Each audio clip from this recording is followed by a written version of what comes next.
Maraming mga Pilipino, I'm saying talaga based on my experience bilang pastor, pag sinabing Holy Week, talagang nagiging aktibo sa pagsisimba, sa pagdarasal, yung iba pa nga, talagang hindi kumakain ng baboy. Okay? Aside ba sa mga ritual, baka naman puro tayo ritual, wala ng relasyon. Useless po ang intensyon natin kung hindi natin alam ano ba yung dahilan. At marami po ang mga nagiguilt trip lang pag Holy Week. Minsan, ang isa pang danger of too much tradition, we focus on external and not internal, di ba?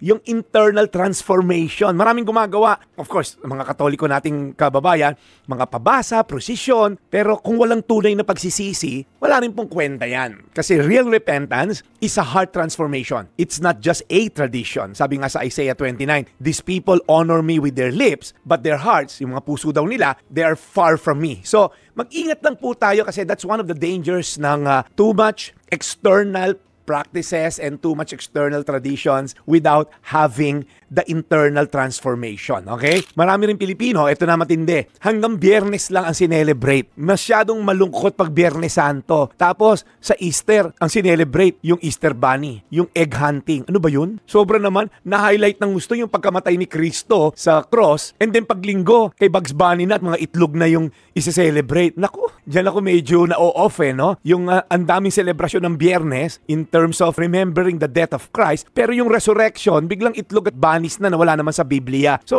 hindi po natapos ang story ni Jesus sa cross. Meron pong linggo ng pagkabuhay. In fact, sabi sa 1 Corinthians 15:17, if Christ has not been raised, your faith is futile. So, pagka daw po hindi natin kinomemorate o inalala yung pagkabuhay ni Kristo on that Sunday, baka naman ma-stack tayo sa Biyernes. Ma-stack tayo sa Biyernes Santo yung pagbumukha natin. Ma-stack tayo sa Jesus patay. Kaya wala tayong pag-asa sa buhay. Feeling mo ba minsan, dasal ka ng dasal, hindi nakikinig ang Diyos? Ikaw na single mom na parang feeling mo, walang sustento sa tatay itong mga anak mo, at feeling mo, mag-isa mong tinataguyod, dasal ka naman ng dasal. Pero some of you, kinalimutan na nga magdasal kasi parang patay naman si Kristo, hindi naman nakikinig. To some of you struggling for healing, ang tagal na ng chemotherapy mo, ang tagal na ng dialysis, napangakuan kang merong organ donor, pero parang ang tagal. So, I don't know, yung iba sa inyo na mag-asawa, naghiwalay, sa kabilang bahay yung mister mo, so parang feeling mo, kailan ba? Ang tagal ko na, Lord. So to some of you na si God, kinonsider nyo na wala. Either bingi siya sa aking mga dasal, or kinalimutan na niya ako, or worse, baka patay na talaga siya. Baka doon lang tayo napako. So kaya, as we commemorate po itong diwa ng Semana Santa, magnilay-nilay tayo una. Ano ang sinakripisyo ni Jesus para sa iyo at para sa akin? Pangalawa mong gawin yung pagpapasalamat. Sa kabila ng ating kasalanan, minahal niya tayo at pinili niyang mamatay sa krus. And mamaya hihimayin natin yan. And of course, yung pagbabago, hindi lang pagninilay, hindi lang pagpapasalamat, but yung pagbabago. Dahil namatay siya para sa akin, mamumuhay naman ako para sa kanya. Ang ganda, di ba? Since Christ died for me